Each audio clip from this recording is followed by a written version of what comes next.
हाय दोस्तों, मैं श्वेता मिश्रा अपने यूट्यूब चैनल पर आपका स्वागत करती हूँ। दोस्तों, आज हम बात करेंगे भाव के बारे में। भाव भाव का मतलब ये बिल्कुल मत समझ लेना कि हम सब्जियों के मोल भाव की बात कर रहे हैं।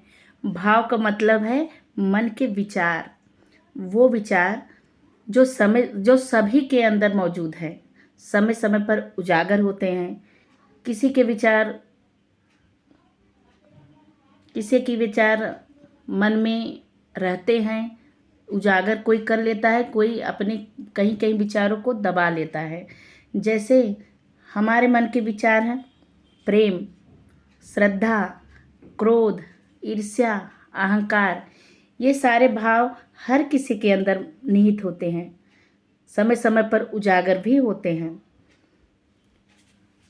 ये समय समय पर हमारे भाव जो है उजागर भी होते हैं। जैसे लोग कहते हैं कि प्रेम बता कर नहीं होता, एक पल में ही हो जाता है। कभी कभी हम जिसके साथ रह रहे होते हैं, बरसों बीत जाते हैं, प्रेम का भाव उनके साथ बन ही नहीं पाता। हम अपनी सारी बातें शायद शेयर ही नहीं कर पाते।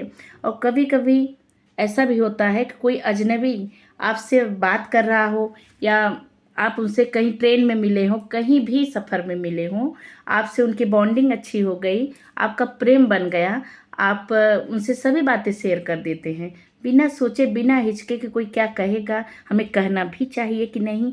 बस आपके मन में वो जो बातें हैं वो सब निकल जाती जो आप कहना चाहते हैं।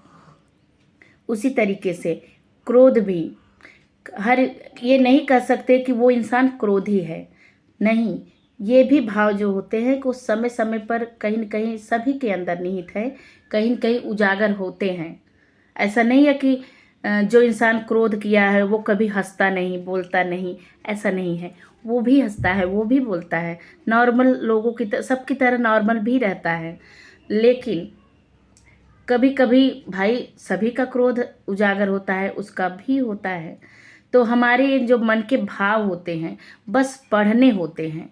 ये हमें नहीं कहना चाहिए कि एक पल में अगर किसी के अंदर प्रेम आ गया है तो वो बड़ा ही अच्छा इंसान है, वो कभी क्रोध कर नहीं सकता, या उसके अंदर ईर्ष्या नहीं आ सकती, या अहंकार नहीं हो सकता, या जो क्रोध करता है तो वो प्रेम से बोल ही नहीं सकता, या उनसे दूर ही रहना चाहिए। ऐसे भ्रमवाचक बातें हमें फैलाना भी नहीं चाहिए, ना ही किसी के लिए ऐसा करना चाहिए। ऐसा नहीं होता। आप ही सोच के बताइए, क्या आप भी हमेशा एक तरह से रहते हैं? कभी आपके भी अंदर गुस्सा आता है, कभी प्रेम की भावना, कभी श्रद्धा भगवान के प्रति होती है। तो सारी भावनाएं एक साथ तो होती नहीं है, समय समय पर वो सारी भावनाएं आती हैं।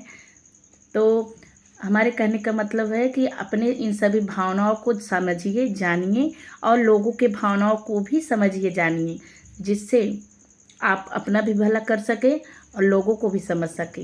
धन्यवाद।